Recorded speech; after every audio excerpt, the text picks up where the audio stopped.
Reported. 8, 7, 6, 5, 4, 3, 2, unité, top. Animation start. And liftoff. Décollage. Décollage, liftoff from a tropical rainforest to the edge of time itself.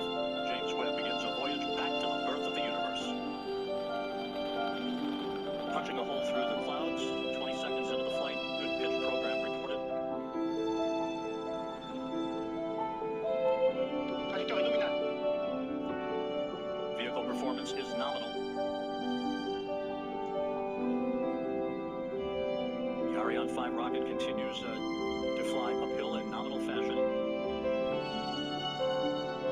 The rumble of a powerful Ariane 5 now being felt here in the control center. 3D animation. Again, she has always a feet vibrations here. You're right from, yeah, press it. 13 kilometers in altitude, 7 kilometers downrange, traveling about 0.6 kilometers per second. The trajectory reported to be nominal by Jean-Luc Boyer, the range operations manager. You can see at the bottom of your screen the yellow line is the trajectory plot, perfectly overlaid over the green line, which was the pre-launch trajectory. 1 minute, 41 seconds into the flight, about 40 seconds away from shutdown of the solid rocket boosters.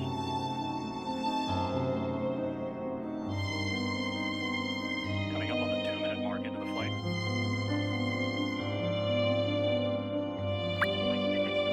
Acceleration, so this not deceleration, but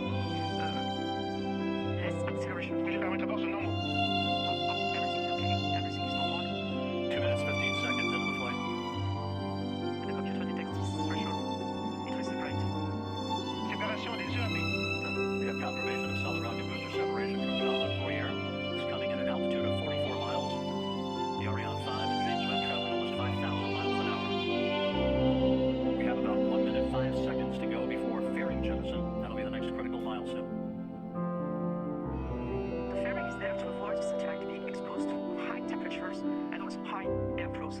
And as soon as the launcher leaves the atmosphere, as is now the case, the satellite does not need anymore to be protected and Webb does not need anymore to be protected. So each kilogram being very important for the performance of the launch, we are going to eject this no more useful fairing. And let's go down to the floor in the Jupiter Control Center to Raphael Chevrier of Arianespace. Raphael, so far so good. Hi, Rob. So far, so good. Everything is nominal as we say with altitude and trajectory of the Ariane 5 is going perfectly well. As you can see also on the screen, we have the confirmation of the separation of the two sequesters and now of the fairing, meaning that we have crossed the limits of the atmosphere.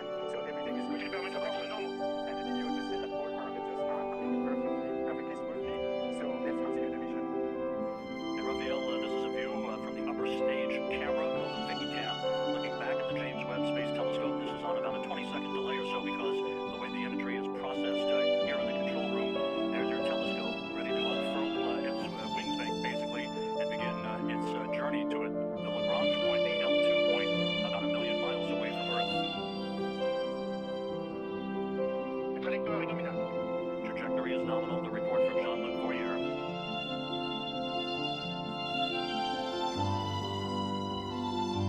The liftoff time confirmed here in the Mission Control Center at 12:20 Greenwich Mean Time, 9:20 a.m. Canberra time, 7:20 a.m. Eastern Time. The Ariane 5 and James Webb, 181 kilometers in altitude, 450 kilometers downrange from the launch site here in Peru.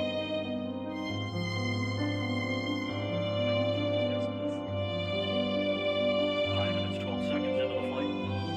We have about 3.5 minutes to go in main stage or first stage performance. And again, you can see at the bottom of your screen the yellow plot line overlaid over the green line, meaning we are right on course, right down the pike, on a perfect trajectory so far for the Ariane 5 rocket.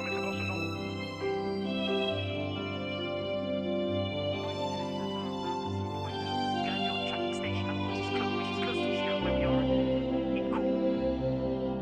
It will track the launcher until the ignition of its upper stage. And then we'll have the naval station in Brazil, Ascension as you can see on the map, in the middle of the ocean, and the two last stations in Africa, Libreville and Malindi, one on the east coast, the other one on the west coast, and the one of the West Coast Malindi, you can see that the satellite will be, the telescope will be separated more or less over this Malindi station. And this Malindi station will also acquire the telemetry data from the telescope.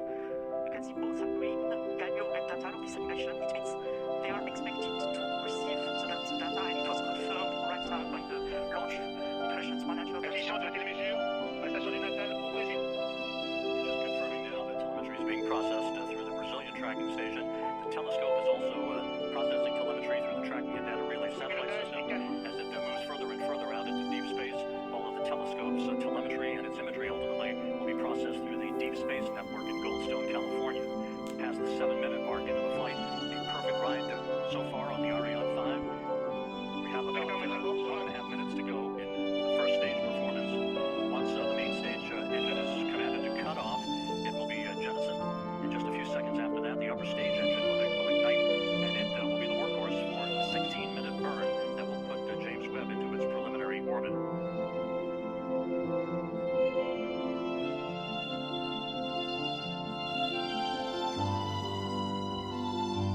About 11 minutes from now, telescope controllers at the Space Telescope Science Institute will be sending commands to prepare James Webb for the initial series of commissioning activities that will lead to the deployment of its solar array and the initiation of generation of electrical power for the telescope.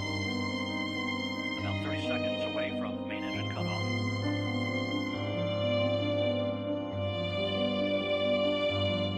La trajectoire est normale. Nominal trajectory continues to be the watchword for the day from the range operations manager, Jean-Luc Boyer, as we stand by for main engine shutdown and separation.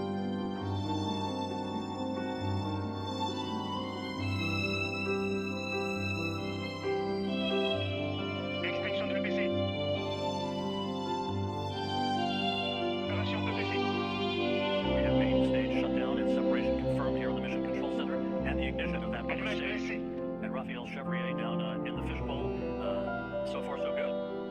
Yes, Rob, we have the confirmation of the separation of the main stage and the ignition of the trajectoire upper est nominale. stage. The trajectory is perfectly nominal. This is a very important moment for us because it's always a challenge to switch on the cryogenic engine in space condition, and we are now at 220 kilometers of altitude.